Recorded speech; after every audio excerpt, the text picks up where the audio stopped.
नमस्कार। ये जो वीडियो है वो उन लोगों के लिए है जो बिहार असिस्टेंट प्रोफेसर का फॉर्म अप्लाई करते वक्त उनका कहना है कि सर साइट जो है वो नहीं चल रहा है, जबकि ऐसा नहीं है। क्योंकि वो गलती कहाँ कर रहे हैं वो इस चीज़ में हम देखेंगे और एक-एक करके जो 2-4 अन्य इश्यू आ रहे हैं उस इश्यू को भी यहाँ समझेंगे। तो सबसे पहले यहाँ क्या है कि ये लोग ऑफिशियल साइट जब भी SUSC करके खोलते हैं ना, उसके बाद से ऐसा पोर्टल आ रहा है जो कि मैं आपके सामने खोल के दिखाया हूँ।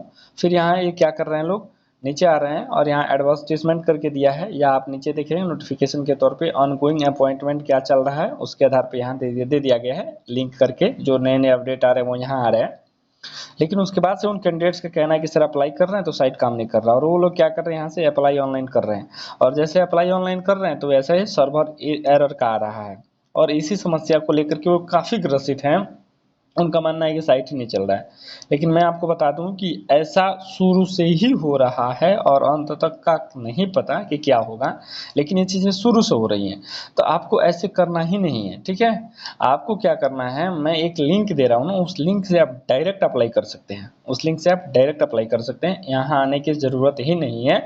क्योंकि ये पहले दिन भी फेल बता रहा था और मात्र 3 से 4 दिन और बचे उसमें भी फेल बता रहा है। तो आपको एक लिंक है जो कि इस वीडियो के कमेंट सेक्शन में मिल जाएगा, देखिए यहाँ पे। तो उस लिंक पे क्या करना है, क्लिक करना है और लिंक डायरेक्ट आपको वहीं लेके जाएगा जहाँ से आपका फॉर्म भरा जाएगा। जैसे यहाँ क्लिक कर रहा हूँ मैं और वो पेस्ट कर दिया लिंक, ये रहा लिंक, ठीक है।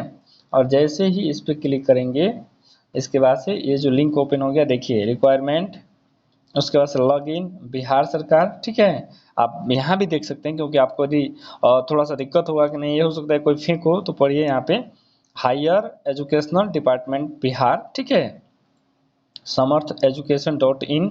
तो इस पे आप अपने फॉर्म को भरिएगा। यहाँ आपका registration number, confirm registration number, sorry email ID number, इस तरह से करके रजिस्टर करिएगा। रजिस्टर करने के बाद उसके बाद से उसी ईमेल को, आपके मेल पे जो मेल आएगा उस पर क्लिक करिएगा, फिर वो लॉगिन करने का ऑप्शन देगा। फिर यहाँ पर रजिस्टर ईमेल आईडी, जो पासवर्ड आप खुद से बनाए हम वो, और ये रहा कैप्चा डाल के लॉगिन करिएगा, पक्का हो जाएगा, गारंटेड कर रहे हैं। और साइट यहाँ से चल रहा है। और ये जो लिंक है ना, वो लिंक मैं इस वीडियो के कमेंट सेक्शन में लगा दूंगा। फिर 2-4 इशू और आ रहे हैं। पहला इशू आ रहा है कैंडिडेट्स का कि सर जो मेरे नॉन क्रीमिलियर हैं उसका मैं क्या करूं। तो नॉन क्रीमिलियर हो गया, या यदि बिहार के प्रॉपर निवासी हैं तो ये दो ऐसे डॉक्यूमेंट्स हैं कि जो विज्ञापन चल रहा है ना अभी, उससे 1 साल ज़्यादा का नहीं होना चाहिए, 1 साल से कम का ही होना चाहिए। तीसरी चीज़ समस्या सबसे बड़ी आ रही है, जो महिला कैंडिडेट्स हैं ना उनको उनके पति के नाम से नहीं होना चाहिए, जबकि वो पिता के नाम से होना चाहिए।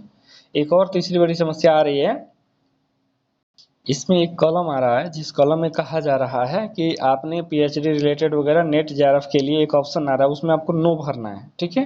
क्योंकि मेरे पास वो अभी स्क्रीन पे नहीं आ रहा, क्योंकि उतना समय नहीं है, इसलिए मैं इस चीज़ को ऐड नहीं कर रहा हूँ। लेकिन वहाँ आपको नो करके आगे बढ़ जाना है। उसके बाद से एक और इम्पोर्टेंट था कि बहुत से कैंडिडेट है ना जिनका जो ग्रेजुएशन हो गया या मास्टर डिग्री हो गया, उसका ना पीजी डिग्री हो गया, उसका डिग्री नहीं मिल रहा है और बोल रहे हैं कि यूनिवर्सिटी जो है वो ज़्यादा टाइम मांग रहा है। तो सर ऐसे में क्या डेट बढ़ेगा। तो इतना जान चाहिए कि बिहार सरकार इतनी जल्दी वैकेंसी करने वाली है कि ये डेट बढ़ने का चांस नहीं है।